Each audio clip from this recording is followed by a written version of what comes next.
সাঁতারের যারা জানে তারা সাগরের পানিকে ভয় করে, কারণ ঢেউ যদি নিচে নেয়, ঠিক না? আগুন যদি কোনো জায়গায় ধরে আমরা ওই জায়গা থেকে বিরত থাকি, কেন? যদি আমার আগুনটা আমার শরীরে লাগে তাহলে আমি পুড়ে যাব। তাইলে বোঝা গেল মানুষ যত দিন দিন বড় হয় তত তার মধ্যে ব্রেন বুদ্ধি আল্লাহ ক্রমশ বাড়িয়ে দেন। সুবহানাল্লাহ বলেন। আল্লাহ রাব্বুল আলামিন বলেন, আমি মানুষের মধ্যে হিদায়াত জ্ঞান দিয়েছি, চলার জন্য হাত দিয়েছি, পা দিয়েছি, জ্ঞান দিয়েছি, বুদ্ধি দিয়েছি, সমস্ত শরীর অঙ্গ প্রত্যঙ্গ দিয়েছি।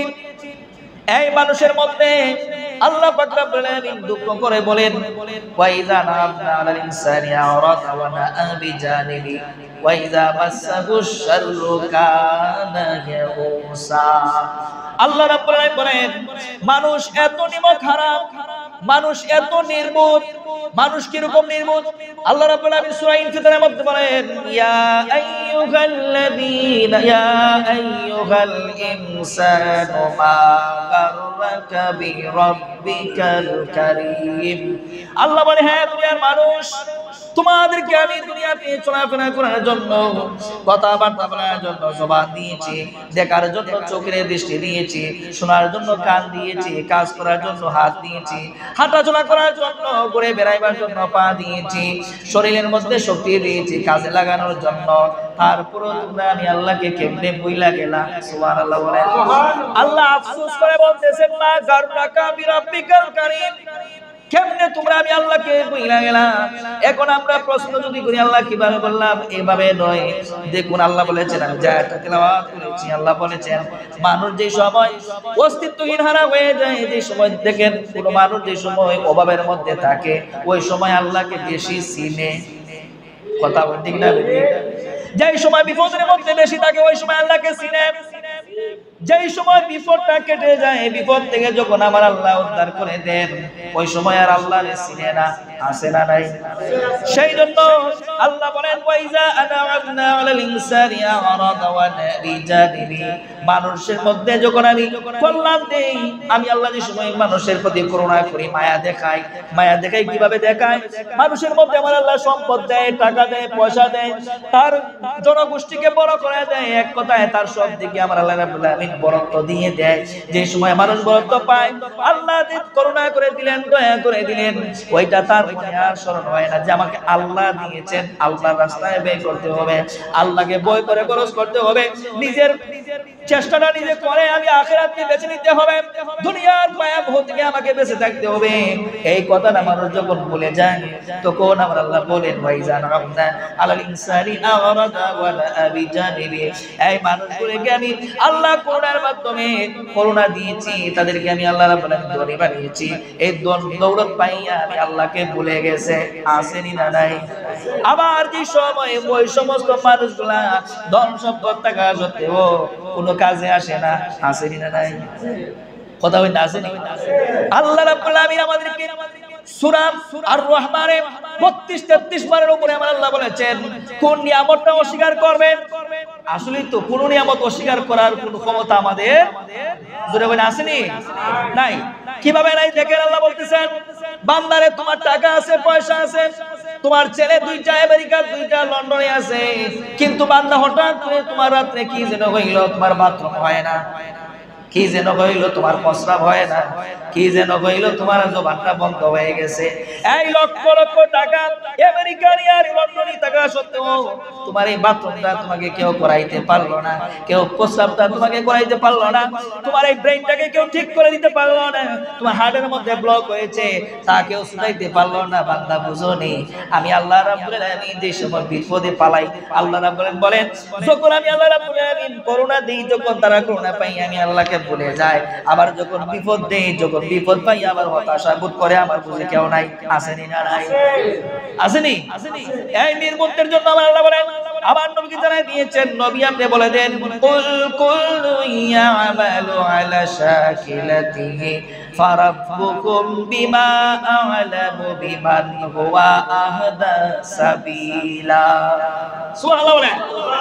আমার আল্লাহ বলেন বন্ধু কুল কুল ইয়ামালু আলা শাকিলাতি, আপনি তাদেরকে জানায়া দেন এইটা কিন্তু আমি আল্লাহ তাদেরকে বিপদের মধ্যে ফেলাই নাই। তারা যে সময় আমি আল্লাহর পক্ষ থেকে করুণা পাইয়া, ধন সম্পদ পাইয়া, শক্তি পাইয়া যখন আমি আল্লাহকে বইলা গেছে, আর যখন আবার তাদের মধ্যে বিপদ চলে আসছে, ওই সময় আবার হতাশা বোধ করে জানায়া দেন এটা আমার কোনো কাজ করবার না, তাদের কামাই তারা নিজেই করছে, তাদের আকল বুদ্ধি জ্ঞান এবং মনুষ্যত্ব যেই দিকে দিছে, যেটা ইচ্ছা স্বাধীন, যেটা তার মনের মধ্যে পোষণ করছে ওইটাই পালন করছে। সুবহানাল্লাহ বলেন। শাকিলাতি এই শব্দের ব্যাখ্যায় মুফাসসিরিন কেরাম বলেন নিজের ইচ্ছা, নিজের ইচ্ছা, নিজের ব্যক্তিগত জীবনে হে তার নিজের জীবন কিরকম কাটাইছে, নিজের ব্যক্তিগত এই রাস্তায় দিয়া তার জীবনটাকে নিয়ে গেছে। এখন আমি আর আমারকে তুষ দেওয়ার কোনো ক্ষমতা কোনো মানুষের নাই। সুবহানাল্লাহ। আল্লাহ বলেন বিমান হুয়া আহদা সাবিলা কুল কুল ইয়ামালু আলা শাকিলাতিহি ফারাব্বুকুম আ'লামু বিমান হুয়া আহদা সাবিলা। আমার আল্লাহ রাব্বুল আলামিন ডাক দিয়ে বলেন বান্দারে তোমরা তোমাদের নিজের ইচ্ছায়, নিজের মনের কারণে, মনের টানের কারণে এই পথ বেছে নিয়েছো। ফারাব্বুকুম আ'লামু বিমান হুয়া আহদা সাবিলা। আমার আল্লাহ ডাক দিয়ে বলতেছেন বান্দারে আমি আল্লাহ কিন্তু সব জানি কে ভালো মনে এই রাস্তা দিয়ে চলছে আর কে খারাপ মন নিয়ে চলছে, কে ভালো নিয়তে মসজিদে আসলো আর কে খারাপ মনস্ক নিয়ে মসজিদে আসলো, কে খারাপ মনস্ক নিয়ে একটা পঞ্চায়েতে গেল আর কে ভালো মনস্ক নিয়ে একজন পঞ্চায়েতে গেল, সব কিছু যিনি জানেন তিনি হচ্ছেন আমার আল্লাহ। জুড়ে বলেন সুবহানাল্লাহ। সেই জন্য আল্লাহ বলেন ফারাব্বুকুম আ'লামু বিমান হুয়া আহদা সাবিলা। বন্ধু তাদেরকে জানিয়ে দেন আমি আল্লাহ সব জানি কে ভালো নিয়তে আসছে আর কে খারাপ নিয়তে আসছে, আমাকে বলতে হবে না, জবান খুলে বলেন সুবহানাল্লাহ। এই কথার মর্ম কথা হলো এই কথাটা আল্লাহ রাব্বুল আলামিন এইজন্য বলেছেন। আজকে দেখেন পৃথিবীর জমিনের মধ্যে আজকে থেকে যারা 50 বছর আগে ধনী ছিল, রাজত্ব করছে, জমিদার ছিল, আজকে তারা ভাত খাইতে পারতেছে না। এমন ফ্যামিলি আছে না নাই? কথা বলেন না। এমন ফ্যামিলি আছে আজকে থেকে সংগ্রামের সময় যারা ছিল জমিদার ছিল, কিন্তু আজকে টাকার জায়গাটা পর্যন্ত নাই। আসেনি? কেন নাই জানেন? ওই যে আল্লাহ বলছেন আমি আল্লাহ করুণা করে তোকে ধন সম্পদ দৌলত দিয়েছিলাম, এইগুলো পাইয়া আমি আল্লাহকে মনে রাখছ নাই, বইলা গেছো আবার চইলা গেছে, হতাশা বোধ করতেছস। এটা আমার কোনো জিনিস নয়, এটা তুমি তোমার নিয়তে নিজে পাইসা গেছো, কিচ্ছু করার নাই। সেই জন্য দেখবেন কিছু মানুষ জমিদার ছিল এখন ফকির হয়ে গেছে, আবার ওই যুগে যারা ফকির ছিল আজকের যুগে ওই যুগে যারা রিকশা চালাইয়া পেট চালাইছে, ঠেলা গাড়ি চালাইয়া পেট চালাইছে, মাটির গাড়িটা পেট চালাইছে, আজকে যাইয়া দেখেন তাদের বাড়ি টাইলস ফিট করা। কথা বল ঠিক না বেডি? ঠিক নেই কেন? আল্লাহ কই সবাইকে আমি দিব। আল্লাহ বলেন ইন্না বা'আল উসরি ইউসরা। দুঃখের পরে স্বস্তি আছে না নাই? দুঃখের পরে শান্তি আছে, শান্তির পরে দুঃখ আছে। যে কোনো একটা সময় তোমাকে আমার আল্লাহ পরীক্ষা করবেন, কারণ আমার আল্লাহ বলেছেন এই দুনিয়ার জমিন থেকে কোনো মুমিনকে পরীক্ষা না করে কবরে ঢুকাইবেন না। প্রত্যেক মুমিনকে আমার আল্লাহ পরীক্ষা করবেন। সেই জন্য আল্লাহ বলেন এই পরীক্ষার সময় আইসা যদি আমি আল্লাহর সাথে নাফরমানি করো, বেমার দিছি, অসুখ দিছি, হসপিটালে দিছি, এইটা বুঝা বুঝি আমি আল্লাহর প্রতি তুমি আস্থা হারাইয়া ফেলাও, বান্দারে তুমি তো ক্ষতিগ্রস্ত হয়ে গেলা। আমার আল্লাহ রাব্বুল বলেন যে যিনি রোগ বালাই দেয় ওই রোগ বালাইকে ফিনিশ করার জন্য তিনি যথেষ্ট। জোরে কোন সুবহানাল্লাহ। রোগ দেয় কে? আবার রোগ সারায় কে? আপনি আমি ওষুধ খাই, ডাক্তারের কাছে যাই, এটা তো উসিলা। রোগ সারায় কে? জোরে বলেন। এই আল্লাহ রাব্বুল আলামিন ডাক দিয়া বলেন মানুষ দুনিয়াতে তোমাদেরকে পাঠিয়েছি ফসল সংগ্রহ করার কারণে। এই ফসল সংগ্রহ করতে যাইয়া সর্বপ্রথম যে সময় তোমাদেরকে দুনিয়াতে পাঠিয়েছি, তোমাদের মধ্যে আমি হিদায়াত জ্ঞান দিয়েছি, বুদ্ধি দিয়েছি, তোমাদের উপর নামাজ ফরজ করেছি, ইবাদত ফরজ করে দিয়েছি। ইবাদত ফরজ করার পরে তোমরা কি ইবাদত করছো, কি আমল করছো, সব কিছুর হিসাব আমাদের দিতে হবে কি হবে না? কথা গো, হিসাব দেওয়া লাগবে না। আমার আল্লাহ বলেন শরীরে শক্তি পাইয়া বড় জোরে কথা বললাম, টাকার গরমের কারণে সম্মান যাকে করার ছিল তাকে সম্মান পর্যন্ত করো নাই। এরকম নাফরমান আছে না নাই? কথা বলি রে বা, আছে না নাই? আছে না? এত সুন্দর নামের আগে হাজি, নামের পরে গাজী, আস্তা একটা মুনাফিক আছে না নাই? আমরা দেশে কিরকম হাজির অভাব নাই, ঠিক না বেটি? আল্লাহ রাব্বুল বলেন বান্দারে সিরাতার সুরত যে সময় এক হয়ে যায়, বান্দা থেকে তুমি আমার বন্ধু হয়ে গেলা। বান্দা থেকে বন্ধু কিভাবে হইবা, এইটার পদ্ধতি ইনশাআল্লাহ যদি আমি আগামী শুক্রবারের সময় আল্লাহ বাঁচিয়ে রাখে, ইনশাআল্লাহ বন্ধু কিভাবে হবেন আল্লাহর বান্দা থেকে বুঝিয়ে দিব। আলহামদুলিল্লাহ বলেন। যেহেতু একটা বিষয় ধরছি আজকে এটা শেষ করি। আমার আল্লাহ বলেন বান্দা থেকে তোমাদেরকে আমি যে সময় বন্ধুরূপে আমার কাছে নিয়ে আসবো, ওই সময় তোমাদের ক্ষমতা আমি আল্লাহ কতটুকু বাড়াইয়া দিব, মর্যাদা কতটুকু দিব বুঝতে পারবা না, বুঝতে পারবা না। সেই জন্য তোমাদের কোন সাদিকিনদের কাছে, মুত্তাকিনের কাছে যারা আমি আল্লাহকে চিনে, আমি আল্লাহকে ডাকার মতো ডাকতে পারে, তাদের হাওলা হও, তাদেরকে অনুসরণ করো, তাদের কাছে যাও। তার মানে হচ্ছে ওলি। সুবহানাল্লাহ। ওলির কাছে যাও, আমি আল্লাহকে চিনতে পারবা। আর ওই ওলি তুমি আমাকে চিনাইতে পারে, তুমি আর বান্দা দেখবা না, বান্দা থেকে আমার বন্ধু হইয়া যাইবা।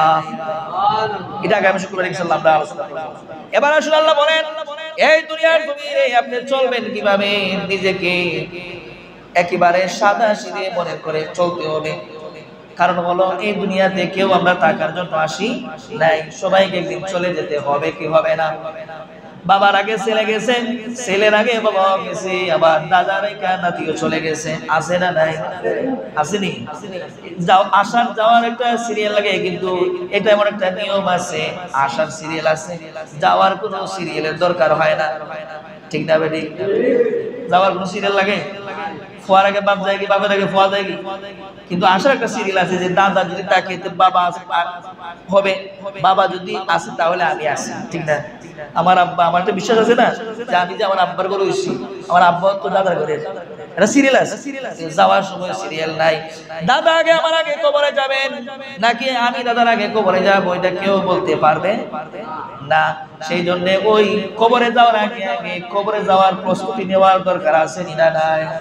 সেই জন্য আমার আল্লাহ বলেন বান্দারে এত শক্তি দিলাম, এত বুদ্ধি দিলাম, তারপরে তুমি বুবা মানুষের মতন, মূর্খ মানুষের মতন চলাফেরা কইরা জীবনটা নষ্ট করে ফেলেছ। বুদ্ধিমানদের পরিচয় দাও নাই। বুদ্ধিমান আল্লাহকে জিজ্ঞাসা কারা? আমার আল্লাহ রাব্বুল আমিন বলেন বুদ্ধিমান হলো তারা যারা দুনিয়াকে বিক্রি করে আখিরাত কিনে, তাদেরকে আমি আল্লাহ রাব্বুল আমিন বুদ্ধিমান হিসেবে স্বীকৃতি দিলাম। সুবহানাল্লাহ। আর এক নম্বরের নির্বোধ একেবারে মূর্খ লোক হলো সে যারা এই দুনিয়ার মাধ্যমে আখিরাতকে বিক্রি করে। আছে না? আছে। বেঈমান, সুকুলখোর, মুনাফিক, সুদখোর, ঘুষখোর, এগুলো হচ্ছে এই দুনিয়ার মাধ্যমে দুনিয়াতে তাইকে আখিরাতকে বিক্রি করে দুনিয়াতে আনন্দ ফুর্তি করার জন্য বিলাসিতা করে। আছে না নাই বলেন? তার চোখের মধ্যে আর রক্ত নাই, মানুষকে মানুষ মনে করে না। আসেনি? নামাজে ঈশা সবার আগে, তারপরে সব জায়গায় তার প্রধান চেয়ার। আসেনি? ক্ষমতা বেশি তো, টাকা আছে, গাড়ি আছে, বাড়ি আছে, আর মাতের খাওয়ারও আছে। হ্যাঁ, কথা বল না। কিন্তু আমার আল্লাহর কাছে এসব চলবে না। কারণ আল্লাহর কাছে দামি হবে তারা যারা হবে মুখলেস। সুবহানাল্লাহ। যাদের ভিতর থাকবে বাড়া, আমার আল্লাহ বলেন তারাই হচ্ছে আমার দলের মানুষ। আল্লাহ রাসূল বলেন তোমাদের এই দেহের মধ্যে একটা গোশতের টুকরা আছে, এই গোশতের টুকরার নাম আল্লাহ রাব্বুল আলামিন আমাদেরকে দিয়েছেন কলব নামে। এই কলবটা হচ্ছে সারাটা দেহের, সারাটা অঙ্গের আমাদের রাজ্যের রাজা। সুবহানাল্লাহ বলেন। আল্লাহ রাসূল বলেন এই রাজ্য টুকরা, এই কলব যদি তোমার পরিষ্কার থাকে তাইলে বান্দা আল্লাহর কাছে একবারে পারফেক্ট বান্দা।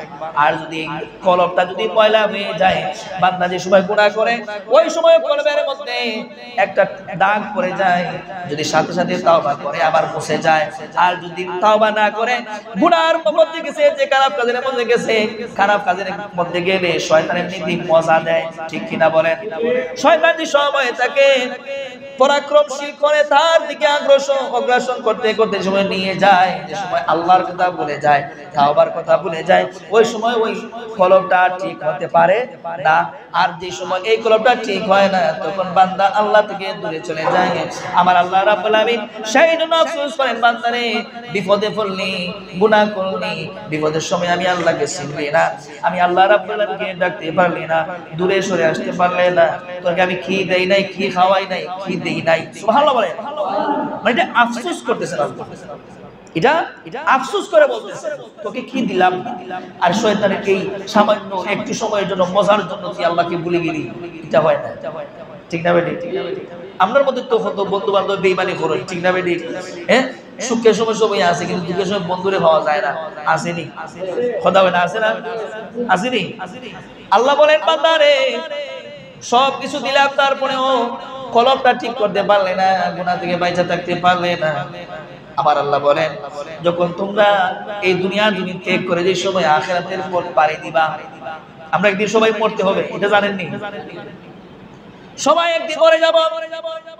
আজকে থেকে 50 বছর পরে কে থাকবো আর কে থাকবো না কেউ বলতে পারে? হ্যাঁ, হয়তো কিবা আমার খবর ঘাস উঠিয়া এখানে আর 2টা খবর হইতে পারে, 60টা হইতে পারে, ঠিক না বেটি? আবার আমি 25 বছর বাঁচতামও পারি, জানি না তো, গ্যারান্টি নাই, জানি না কুমির মারা যাবো। সেই জন্য মরতে একদিন হবে, এটা ঠিক।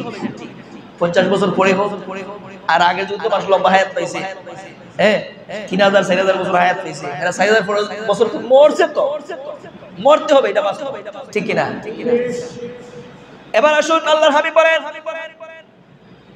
আখিরাতের সর্বপ্রথম ঘাট হলো কবর, বারজাখের জিন্দেগি। এই জিন্দেগি যদি তোমার সহজ হয়ে যায়, আল্লাহর কাছে যদি তুমি মাপ পেয়ে যাও, তাহলে বাকি যত ঘাট আছে না, আল্লাহ রাব্বুল আলামিন নিজের কুদরতের দ্বারা তোমাকে পার করে দিবে। এই কবর হচ্ছে ডেঞ্জারাস। এই কবর থেকে আগে আপনাকে মুক্তি লাভ করতে হবে। যদি কবর থেকে মুক্তি লাভ করতে পারেন, তাইলে হাসর, মিজান, ফুলসিরাত যত ঘাট আছে, আমার আল্লাহ যেই জায়গার মধ্যে যদি আপনি কবরের ঘাট পার হইতে পারেন, আমার আল্লাহ রাব্বুল আলামিন, আর যদি ফুলসিরাতে যাই আটকে যাও, যদি তুমি মিজানে যাই আটকে যাও আর কবর থেকে পার হতে পারো, আমার আল্লাহ কুদরতে নিজে নিজেই তোমাকে উত্তর দেওয়া আর নেকি দিয়া পার করে দিবেন। নেকি দিয়া পার করে দিবেন আল্লাহর ইচ্ছায়। সেই জন্য সর্বপ্রথম ঘাট কবর। এই কবর থেকে মুক্তি পাওয়ার দরকার আছে না নাই? এই কবর থেকে মুক্তি পাওয়ার 5টা উপায় আমি বলে দেই। 1 নাম্বার হচ্ছে নেক আমল করতে হবে, 2 নাম্বার কোরআন তেলাওয়াত করতে হবে, দুরূদ শরীফ পাঠ করতে হবে, দান সদকা করতে হবে, আর যদি পারেন তাইলে নেক আওলাদ রাইখা যাইবেন। সুবহানাল্লাহ বলেন। এই 5টা জিনিস যদি আপনি দুনিয়ার জমিনে করে যেতে পারেন, অন্ধকার কবর তাতে কি হয়েছে? অন্ধকার আর অন্ধকার থাকবে না। যখন আপনি অন্ধকারের মধ্যে বাসবেন, চোখটা যে সময়, আমরা যে সময় 40 কদম মধ্যে গানদেরকে কবরে রাইখা চলে আসি, আমলদার যাদের আমল আছে, যারা দৈনিক তেলাওয়াত করতো সূরাতুল ইয়াসিন, সূরাতুল মুলক, সূরাতুল ওয়াকিয়া, আছে না নাই? ওয়াকিয়া, এই সূরাগুলো যারা তেলাওয়াত করছে, আমার নবীর উপরে যারা দুরূদ শরীফ পাঠ করছে, আমল আখলাক করছে, 5 ওয়াক্ত নামাজ পড়ছে, দান সদকা করছে, রোজা রাখছে, নেক আওলাদ দুনিয়ার জমিনে রাইখা গেছে, এদের জন্য কোনো টেনশন নাই। সুবহানাল্লাহ বলেন। কেন টেনশন নাই জানেননি?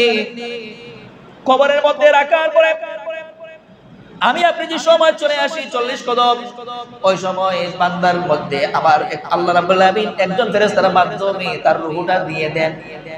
রূহ যে সময় চলে আসে, বান্দা যে সময় চোখ মেলে তাকায়, ডান থেকে যে সময় বাম দিকে তাকায়, ওই সময় তাকায় দেখে শুধু অন্ধকার আর অন্ধকার।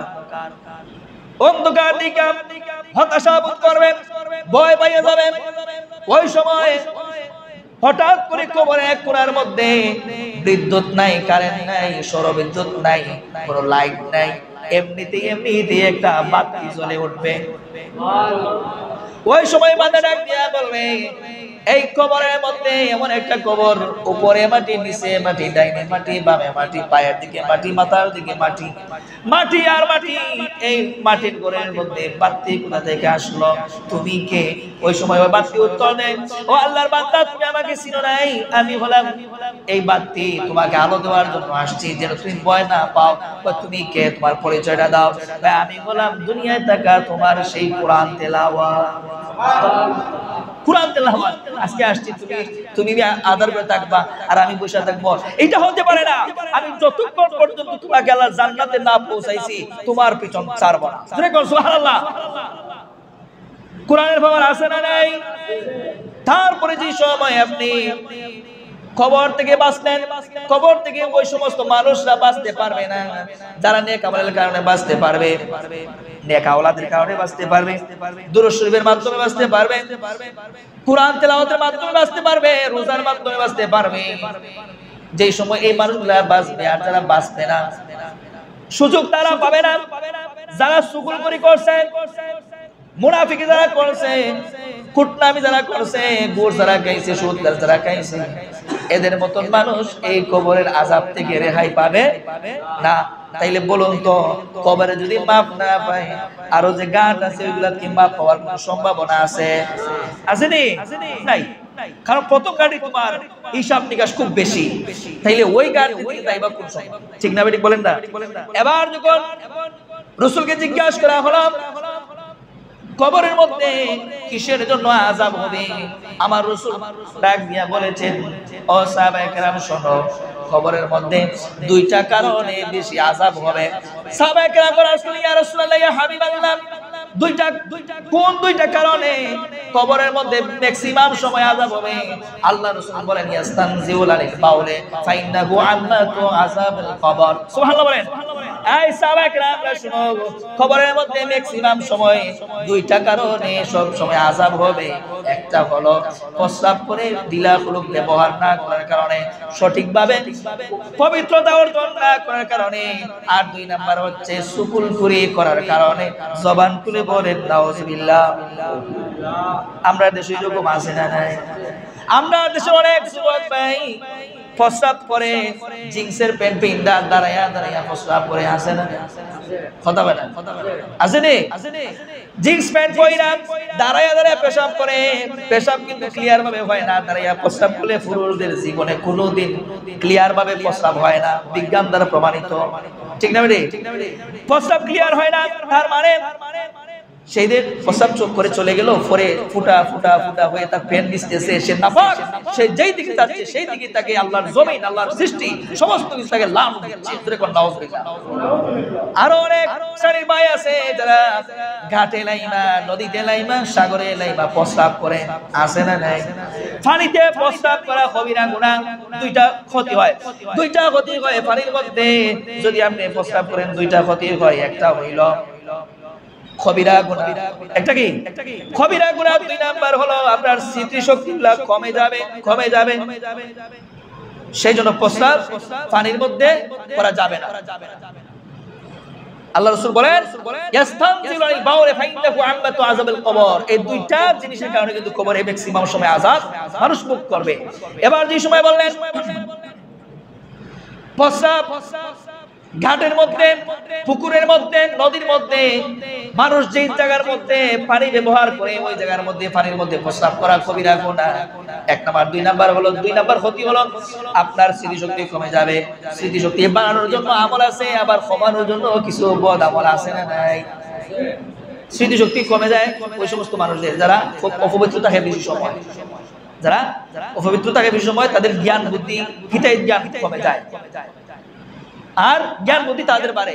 যাদের জ্ঞান বুদ্ধি কম, অনেক আমরা তাবিজ দিন ফগুতে পড়ে না, পড়া মুখস্থ থাকে না, ঠিক না বেটি? তাদেরকে জন্য শিক্ষা দেই, আপনারা শুনেন, ভালো রকম তাদেরকে মুখস্থ করাইবেন। যাদের এরকম ভাবে জ্ঞানের অভাব আছে, আল্লাহর তরফ থেকে ইলম পাইতে চায়, তারা যেন সব সময় রাব্বি জিদনি ইলমা পড়ে আর ইয়া আলিমও পড়ে। এই দুইটা নামের গুণে আল্লাহ পাক রব্বুল আলামিন মানুষের মন মস্তিষ্কের মধ্যে বুদ্ধিকে, জ্ঞান বুদ্ধিকে প্রস্ফুটিত করে দেন। জোরে কোন সুবহানাল্লাহ। এরপরে সাহাবায়ে কেরামকে আমার রাসূল বলেন, সাহাবায়ে কেরামে দুই নাম্বার কারণ হলো যারা সুগুলপুরি করে। সুগুলপুর চিনেননি? সুগুলপুর চিনেননি? এই এত মানুষ থেকে লাভ নাই, দুইজন থাকলে কথা হয় না। সুগুলপুর চিনেননি? কিভাবে চিনেন? না, এরকমই লাগায় না, লাগায় খুব সুন্দর কইরা, জীবনে বুঝতে পারবেন না কিভাবে লাগায়। যেমন মনে করেন একজন মেয়েরে দেখতে আইছে আপনাদের এলাকায়, হ্যাঁ, আসার সময় মেয়ে দেখে গেছে, খাওয়া দাওয়া হয়ে গেছে, যাওয়ার সময় মনে করে কোন দোকানে বসে চা খাওয়ার জন্য, তো জিজ্ঞাসা দিয়ে চাচা আপনারা এবারে যে চাচা এটা মেয়েরে দেখতাম আসলাম, তো মেয়েটা কিরকম পা চা চাই শুরু করছে, বাতি যাই শুধু বলে চা খাও, চাটা খাওয়াই আসলে মারিয়া এ ফুরে কিন্তু যাওয়া যাওয়া করে না, বুরকা হিজাব নিকাফ লাগাইয়া আসা যাওয়া করে। আর কোনোদিন দেখছি না বা এই দোকান দেখানো ভাইয়া কোন সদাই বদাই নিতে আছে না এরকম, ওটা হইয়া তবে রাত্রি বাবা ফোটো জানি খাল লাগে মারতে আসেনি, মানে সব ভালো ফোনে যেন খাল লাগে কিতা মারতে শুনছি, আমি সরাসরি বলছি না, এরকম পাবলিক আছে না নাই? এটাই হচ্ছে সুগুলপুর। এটা কি? এটা হলো বিশ্ব সুগুলপুর, এটা হলো মিঠা জুতা। এটা কি দা? এই মিঠা সুগুলপুর সুন্দর হইতা কইব আর আসার সময় এক ফোঁটা কেরাসিন, ঠিক না বেডি? এই সমস্ত সুগুলপুরদের জন্য আল্লাহ রাব্বুল আলামিন ভয়ঙ্কর শাস্তি কবরের মধ্যে রাখছেন। আরেক শ্রেণীর মানুষ যাদের ম্যাক্সিমাম সময় আল্লাহ রাব্বুল আলামিন কবরের মধ্যে শাস্তি দিবেন, তারা হলো যারা ওজনের মধ্যে কম দিছে। আসেনি ফাত্তরানে কমটা 900 গ্রামে যেটা 1000 গ্রাম দেখায় ওটা কথা হলো না, আছে না? হ্যাঁ, ফাল্লার মধ্যে কম দেয় না, নেই চাউলের মধ্যে, ঢাইলের মধ্যে, গমের মধ্যে দেয় না। এইটার বিষয় দেখেন ওজনে কম দিলে কি হবে, কারণ এটা তো হারাম হয়ে যাবে। আপনি যে তাকে কম দিয়ে আপনার মালের সাথে রাখলেন, আপনার মালটা হারাম করে দিলেন। হারাম হওয়ার কারণে আল্লাহ রাব্বুল আলামিন রাসূলের মাধ্যমে আমাদেরকে জানিয়ে দিয়েছেন এই মালগুলা কাল কিয়ামতের ময়দানে সাপ হইয়া দাঁড়ায় যাবে, সাপ হইয়া দাঁড়ায় যাবে। এবার আসুন দুনিয়া থেকে বাস্তব প্রমাণ নেন। আব্দুল্লাহ ইবনে আব্বাস রাদিয়াল্লাহু তাআলা আনহু একদিন বসে আছেন, হঠাৎ করে একটা লোক চলে আসছে হজ করার জন্য। তারা আসছিল সফরের মধ্যে, একজন ব্যবসায়ী মারা গেছে, তাদের সাথে একজন মানুষ মারা যাওয়ার পরে ওই যেই জায়গার মধ্যে মারা গেছে ওই জায়গার মধ্যে একটা কবর খনন করছে তাকে দাফন করার জন্য। সবাই মিলা যখন খবরটা খনন করতে গেছে, কবর খনন করে যখন উপরে আসলো, উঠে দেখতেছে কবরের মধ্যে সাপ। নাউজুবিল্লাহ আছে, জোরে হয়, কবরের মধ্যে সাপ। আরেক জায়গার মধ্যে আরেকটা কবর করছে, ওই জায়গার মধ্যেও সাপ। এইভাবে তারা 10টা কবর করছে। দেখুন সুবহানাল্লাহ, কয়টা? 10টা কবর করার পরেও 11টার সময় কবর থেকে সাপ বাইর হয়। এবার তারা নিরুপায় হইয়া একটা সাপ ওয়ালা কবরের মধ্যে কিভাবে এতগুলো সাপের মধ্যে একটা মানুষকে দাফন করি, এই কথা চিন্তা ধারণা করে তারা চলে গেলেন আব্দুল্লাহ ইবনে আব্বাসের দরবারে। যাই বলতেছেন আমাদের এই অবস্থা, আমাদের সাথে একজন ভাই আমাদের সাথে হজ করার জন্য আসছিল, মাঝ পথের মধ্যে তার মৃত্যু ঘটেছে। তাকে দাফন করার জন্য খবর করুন, যাই জায়গার মধ্যে করি প্রত্যেকটা জায়গার মধ্যে শুধু সাপ আর সাপ। কি করতাম, দাফন করবো কিভাবে? সুবহানাল্লাহ বলেন। আব্দুল্লাহ ইবনে আব্বাস ডাক দিয়া বলেন, এই দুনিয়ার মানুষ শোনো, এই লোকটার জন্য যদি সারা পৃথিবীটা তুমি খবর খনন করো, সারাটা পৃথিবীর মধ্যে সাপ চলে আসবে, কিচ্ছু করার নাই। যাও যাও, তাকে এই সাপ কবরের মধ্যে তোমরা দাফন করে দাও। জোরে কর নাউজুবিল্লাহ। দাফন করার পরে সবাই যখন একটা কথাবার্তা শুরু হয়ে গেছে, কি জানি এমন বদামত করছে, আমরা তো সেরকম আছে না নাই? যদি ইমাম সাহেবের মনে করেন কোন একটা দুষ্টার সবুজ ধরা পড়ছে, সব বটা ইখান চিত্রাইতে কিতা মনে হচ্ছে, এটা কম্পিউটার ফেল, ফেসবুক ফেল, এই গান চলাই নিব। এই মুহূর্তের মধ্যেই বাজারের মানুষ জেনে লাইব ইমাম সাহেবের ও ত্রুটি আছে। কথা হই ঠিক না বেটি? না বুঝছেন না মনে আমার কথা?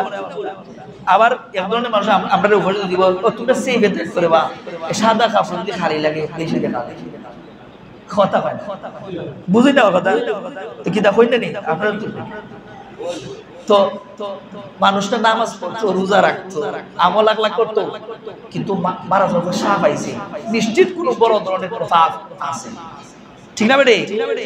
এইভাবে যে সময় চারদিকে শুধু হানাহানি শুরু হয়ে গেছে, যে লোকটার কবরটার মধ্যে সাপ সাপ চারদিকে ছড়িয়ে পড়লো। এবার সবাই মিললা কয় পৃথিবীর কেউ জানে আর না জানো, তার বউ অবশ্যই জানবে তার আমলটা কি ছিল, যে আমলের কারণে এই একটা আমলদার মানুষ কবরের মধ্যে সাপের সাথে শোয়া দিছি, অবশ্যই তার স্ত্রী সেটা জানবে। এবার যখন ওই লোকটার স্ত্রীর কাছে গেলেন, যাইয়া জিজ্ঞাসা করলেন আপনার স্বামীর আমল সম্পর্কে আমাদেরকে একটু বলুন। তিনি বললেন আমার স্বামী 5 ওয়াক্ত নামাজি, আওয়াবিন পড়তো, ইশরাক করতো, আমল আখলাক ভালো ছিল, ব্যবসা বাণিজ্য করতো, সব দিকে আমার স্বামীর সব আমলগুলা ঠিক আছে, কিন্তু একটা জিনিসের মধ্যে ভেজাল লাগাইতো। কয় কি লাগাইতো? কয় যে সময় গম বিক্রি করতো, গমের মধ্যে গাছের টুকরা টুকরা কাঠের টুকরা টুকরা কইরা ওই গমের সাথে ওজন কইরা বিক্রি করতো। নাউজুবিল্লাহ আসেনি? আমরা দেশে তো এরকম আসেনি, কম না বেশি?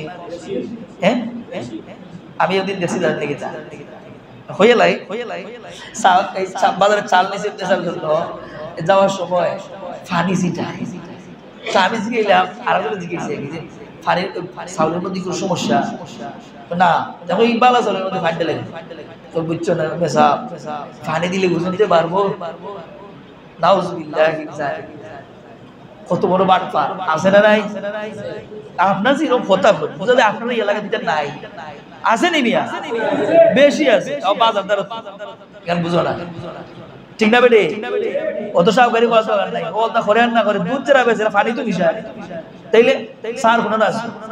এবার আব্দুল্লাহ ইবনে আব্বাস বলেন এই হারাম জিনিসটা তার কাছে গচ্ছিত থাকার কারণে আমার আল্লাহ রাব্বুল আলামিন দুনিয়ার মধ্যে দেখায়া দিবেন হারাম সম্পদ তোমার জন্য ভালো নয়, সাপ হয়ে যাবে।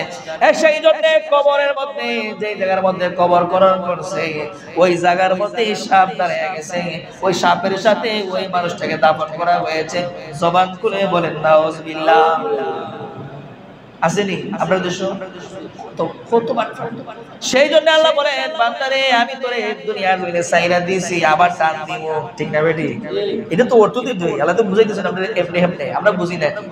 আল্লাহ বলতেছেন ওয়াইজা না'আমনা আলাল ইনসানি আ'রাদা ওয়া না'a বিজানিবি, আমি আল্লাহ রাব্বুল আলামিন তোমাকে করুণা দিয়া, মানে আল্লাহর করুণা দিয়া তোমাকে ধনী বানাইলেন, তোমাকে সম্পদবান বানাইলেন, তোমাকে ক্ষমতাশীল বানাইলেন, আর বানানোর পরে তুমি আল্লাহকে ভুইলা গেলা, এটা হতে পারে না। আমার আল্লাহ বলেন যখন আবার তারা বিপদের মধ্যে পড়ে ওই সময় তারা আবার পেরেশানি করে, আমার কি হইলো আল্লাহ কি দেখে না? পাবলিক আছে না নাই? তুফান যে সময় সুবহানাল্লাহ আযান দিতে দিতে গলা ভেঙে যায়, আর যে সময় তুফান চলে যায় দোকানে যায় গফ করে বাঁশ লাগাইছিলাম বড়রা আসেনি, ভিজা বইছি আমি বাঁশ লাগাইছিলাম বড়রা কিছু করতে পারছে না, হে কিন্তু আযান দিছি বেশি আসেনি। আল্লাহ ভাই আমার লোকে বাটপাড়ি আর একবার তোমার দেই তোর বড়রা কি যা একবার বিল্ডিং গুলি সারা এনে দিই, সেই জন্য তো 5 তলা বিল্ডিং মাঝে মধ্যে পড়ে ফরেনি। আল্লাহ বলেন বিপদের সময় আমি আল্লাহকে চিনি আর নাইলে চিনি না, সেই জন্য আল্লাহ বলেন বন্ধু তাদেরকে জানিয়ে দাও আমি আল্লাহ সব জানি। কে ভালো নিয়তে আমাকে ডাকে আর কে স্বার্থ হাসিলের জন্য আমি আল্লাহকে ডাকে। পরীক্ষার সময় এলে দেখা যায় ছাত্রছাত্রী নামাজি, পরীক্ষা শেষ নামাজও শেষ আসেনি। বাস্তব মুখে একজন আসা হতে হইলিছি পরীক্ষা আইলে দেখবা তার বাপে জিগায় কিদারে বোধ কই যা নামাজও বাপ মনে রাখছি তার জীব দেলার ফটা ফস্ট করে পড়তে নামাজ পড়ে গেল তো মাগরিব পড়ে যাওয়ার পর জিগায় আর ফটা মনে ভালো ফরিস্তি বুত নামাজ পড়ে না রে পরীক্ষা শুরু হইতে সব শেষ আসেনি। পরীক্ষা শেষ নামাজও শেষ, আমরা কিছু বই আমরা কিছু বাই কলেজ ভার্সিটি পড়া এরকম আসেনি। তোমরা আমার নামাজ দেন আগামী সুবাদি ওয়াজ শেষ, এসব মানুষ কিছু আওয়াজ নেই। জব দিতে পারবা নি আল্লাহর কাছে এই যে আমি যদি আল্লাহ জিগাই ইয়া যতবার হইছে মানে এরা হইছে না কিটা করবা হ্যাঁ না না এটা তো কথা শক্তি দিছে আল্লাহ আল্লাহর রাস্তায় কোনো শক্তি রাজি নাই এই যে ওয়াজ করলাম তো সময় আল্লাহ দিবেন করুণা এই আল্লাহ দিবেন জবান এই সর্বপ্রথম আমার কাজেই লাগাইতেছে আমি তো বাসর আমি এতটুকু বুঝাইলাম যে আল্লাহ তোমার শক্তি দিয়েছে যারা বুবা কথা কইতে পারে না এটা তো আল্লাহর দান আর আমি যে তো শক্তি ছিলাম এটা তো আল্লাহর দান আপনারা খালি হ্যাঁ বেরা বলতে এটা আল্লাহর দান বলা এটা হলো বিয়াখলামি আল্লাহ এটাই বলছেন আল্লাহ বুকা কাদেরকে বলছেন চোখের সামনে মিষ্টি দেখছে না খাইয়ে অপেক্ষা করতেছে দেখি আননি কেউ খায় এটা বিয়াখলামি এটা কিরা বিয়াখলামি তো সময় মতন কাজে লাগাতে সময় মতন সময়কে কাজে লাগাতে এরকম করবেন আরে বাবা সুবহানাল্লাহ যদি কই বলে জানেন একবার আমরা যদি হলে মিল্লা কই যে না না একবার সুবহানাল্লাহ কইছাই মুগুর রিবাই রিলে তোর সুবহানাল্লাহ হইছে পারবো পারবো নেই তিন যে সময় সুযোগ আসে সুযোগ হইতা না একবার সুবহানাল্লাহ কইলে পৃথিবীতে কি বিজ্ঞানীরা সপ্তাহের পর সপ্তাহ রকেট চালাইয়া চাঁদে যায় 15 কোটি মাইল উপরে 15 কোটি মাইল উপরে কত জায়গা চিন্তা করছো আর আল্লাহ বলছেন জমিন থেকে আকাশ পর্যন্ত যত ফাঁকা জায়গা আছে একবার সুবহানাল্লাহ কইলে কতটুকু জায়গা আল্লাহ নেকি দিয়া বইরা দেয় সুবহানাল্লাহ এর ভোর আওয়াজ হায় রে নির্বোধ মানুষ আল্লাহ হেদায়েত দান করুন আমিন বলেন আল্লাহ যেন আমাদেরকে বোঝার মানার আমল করার এবং কোরআন হাদিসের অনুসরণ করার তৌফিক দান করেন সকলে আমরা আমিন ওয়া মা আলাইনা ইল্লাল বালাগ।